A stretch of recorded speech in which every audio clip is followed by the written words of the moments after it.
Des rires, des cris, des animaux en liberté. Bienvenue en classe.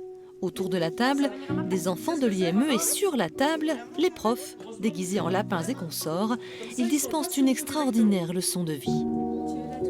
Il y a toute la dimension respect de soi, respect d'autrui par le soin de l'animal, l'entrée en relation, les interactions, et puis des expériences sensorielles aussi.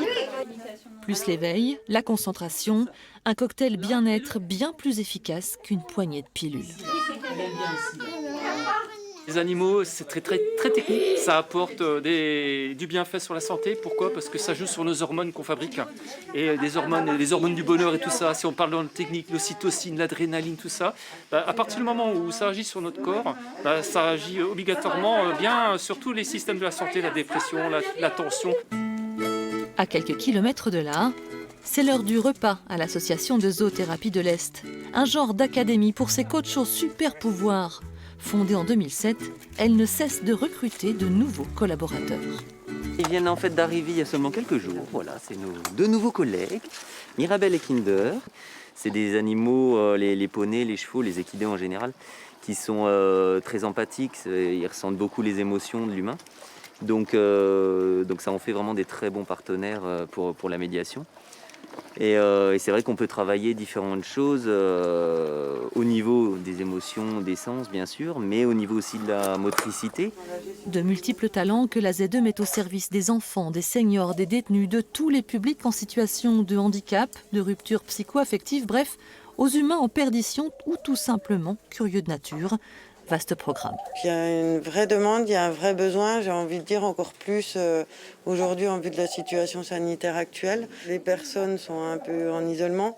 Il y a un manque considérable de relations humaines.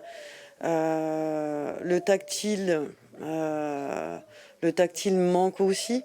Et c'est ce qu'ils arrivent à retrouver chez les animaux aussi.